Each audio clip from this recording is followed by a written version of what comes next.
ආයිබෝවන් සත්‍ය දෘෂ්ටිය YouTube නාලිකාවට ඔබ සාදරයෙන් පිළිගන්නවා. අගෝස්තු මාසය කියන්නේ අපේ ජ්‍යොතිෂ මණ්ඩලයේ ඊටාම විශේෂිත වෙනස්කම් රාශියක් සිදුවිච්ච මාසයක්. විශේෂයෙන්ම මේ මාසේ මුල් සතිය ඇතුළත ප්‍රධාන ග්‍රහයන් 3 දෙනෙක් තමන්ගේ රාශි භවන මාරු කරනවා. ඔබේ ලග්නයට මේ බලපාන්නේ කොහොමද? ඔබට මහා ධන වාසනාවක් හිමි වෙනවද? නැත්නම් යම් අපල තත්වයක් උදා වෙනවද? ඒ සියල්ල අද අපි ඉතාමත් සරලව පැහැදිලි කරගමු. අගෝස්තු 1 වෙනිදා සිකුරු ග්‍රහය කන්‍යා රාශියට පිවිසුණා. ඊට පස්සේ අගෝස්තු 2 වෙනිදා රාත්‍රී 10:51ට කුජ ග්‍රහය මිථුන රාශියට පිවිසෙනවා. ඒ වගේම අගෝස්තු 5 වෙනිදා සවස 7:54ට බුධ ග්‍රහය කටක රාශියට සංක්‍රමණය වුණා. බුද්ධියට අධිපති බුධ, උත්සාහයට අධිපති කුජ, සුඛ විහරණයට අධිපති සිකුරු කියන මේ ග්‍රහයන් 3 දෙනාගේ එකතුවෙන් ලග්න 12ටම වෙන වෙනස්කම් එකින් එක බලමු. මේෂ ලග්නේ කුජ 3 වෙන්නේ බුධ 4 වෙන්නේ ගමන් කිරීම ඉතාමත් සුබයි. ධෛර්යය සහ උත්සාහය වැඩි වේ. දේපල අලවියෙන් සහ ව්‍යාපාර වලින් ලාභ ලබයි. සුබඵල වැඩි කර ගැනීම සඳහා උදෑසන ඉෂ්ට දේවතාවුන් සඳහා පහනක් තබා ඔබගේ දෛනික වැඩ කටයුතු ආරම්භ කරන්න. වෘෂභ ලග්නේ ලග්නාධිපති සිකුරු 5 වෙන්නේ නීච වුණත් දෙවැන්නේ කුජ සිටීම නිසා ලැබීම් පැත්ත යහපත්. අනවශ්‍ය වියදම් පාලනය කරගත යුතුය. සුබඵල වැඩි කර ගැනීම සඳහා සිකුරාදා දිනවල සුදු මල් පූජා කර ලක්ෂ්මී දේවිය වන්දනා කරන්න. මිථුන ලග්නේ කුජ ලග්නගත වීම නිසා තීරණ ගැනීමේදී කෝපය පාලනය කරගන්න. දෙවැන්නේ බුධ සිටීම නිසා කතාවෙන් සහ ව්‍යාපාර වලින් ලාභ ලබයි. සුබඵල වැඩි කර ගැනීම සඳහා අඟහරුවාදා දිනවල විෂ්ණු දෙවියන්ට පඬුරු තබා ප්‍රාර්ථනා කරන්න. කටක ලග්නේ බුධ ලග්නගත වීම නිසා අධ්‍යාපනය සහ ප්‍රඥාව වර්ධනය වේ. විදේශ ගමන් දුර බැහැර කටයුතු වලට මගහැරුණු අවස්ථා නැවත උදා වේ.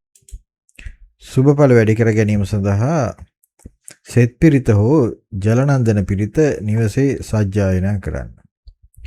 සිංහ ලග්නේ කුජ 11 වෙනියේ සිටීම ඉතාමත්ම සුබයි. හදිසි ධනලාභ, රක්ෂා උසස් වීම සහ හිතර මිතුරන්ගෙන් සහයෝගය නොඅඩුව ලැබේ.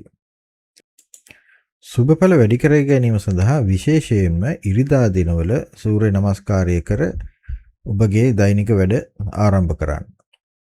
කන්‍යා ලග්නේ සිකුරු ලග්නගත වීමත් කුජ 10 වෙනියේ සිටීම නිසා රැකියාවේ උසස් වීම සහ කලාත්මක නිර්මාණශීලී කටයුතු වලින් විශාල ජයග්‍රහණ ලබාගත හැකිය. සුබඵල වැඩි කර ගැනීම සඳහා බදාදා දිනවල එළදෙනුන්ට ආහාර හෝ තනකොළ ලබා දෙන්න. තුලා ලග්නේ කුජ 9 වෙන්නේ සිකුරු 12 වෙන්නේ ගමන් කරයි. ආගමික කටයුතු වලට සිත යොමු වේ. විදේශගත වීමට බලාපොරොත්තු වන අයට යහපත් ආරංචි ලැබේ.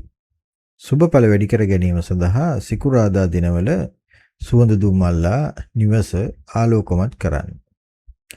වෘශ්චික ලග්නේ බුධ 9 වෙන්නේ සහ කුජ 8 වෙන්නේ සිටීම උරුම හිමිකම් සහ රක්ෂණ ලාභ හිමි විය හැකිය.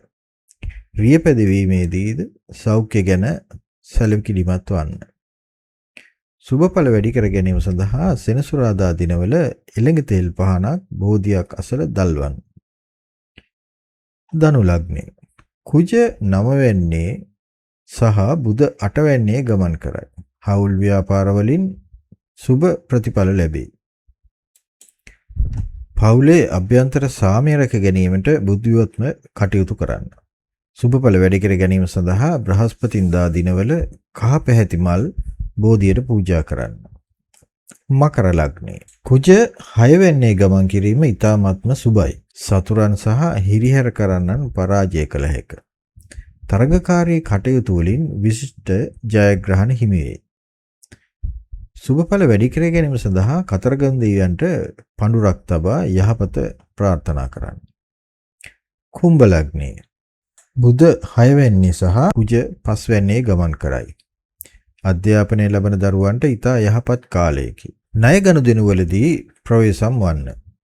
සුබ ඵල වැඩි කර ගැනීම සඳහා සෙනසුරාදා දිනවල තලතෙල් පහනක් තබා යහපත ප්‍රාර්ථනා කරන්න. මීන ලග්නය. බුධ 5 වෙනි සහ කුජ 4 වෙනි ගමන් කරයි. ගෙදර දොර සහ දේපල සම්බන්ධ කටයුතු වලදී පැහැදිලි දියුණුවක් පෙනෙන්නට තිබේ. සුබඵල වැඩි කර ගැනීමට බුද්ධ පූජාව තබා නිවසේ සෙත් පිරිත් ශ්‍රවණය කරන්න. කෙනෙකුගේ කේන්දරේ මොන වගේ අපල තත්ත්වයක් තිබුණත් නිවසේ දියුණුවට සහ සිරියාවට ප්‍රධාන වශයෙන් බලපාන්නේ අපි උදේට කරන පුංචි වත්පිළිවෙත් ටික. මේ අගෝස්තු මාසයේ අපල දුරු කරගන්න හොඳම දේ තමයි උදෑසන 6ට පෙර අවදි වී නිවස පිරිසුදු කර ඉෂ්ට දේවතාවුන් උදෙසා පහනක් දැල්වා පිරිත් ශ්‍රවණය කිරීම. ඒ වගේම සතුන්ට සහ අසරණ අයට ආහාර වේලක් ලබා දීමෙන් ග්‍රහාපල දුරු කර ගැනීමට සහ සිතට සහනයක් ලබා ගැනීමට පුළුවන්. ඔබේ කේන්දරේ නිවැරදිව ග්‍රහ පිහිටීම සහ පෞද්ගලික පලාපල දැන ගැනීමට අවශ්‍ය නම් අපේ channel එක subscribe කර තබා ගන්න. ඔබේ ලග්නය කුමක්ද කියන එක පල්ලෙහා කමෙන්ට් කරන්න. ඉදිරි වීඩියෝවෙන් නැවත හමු වෙමු. ඔබ සැමට තෙරුවන් සරණයි.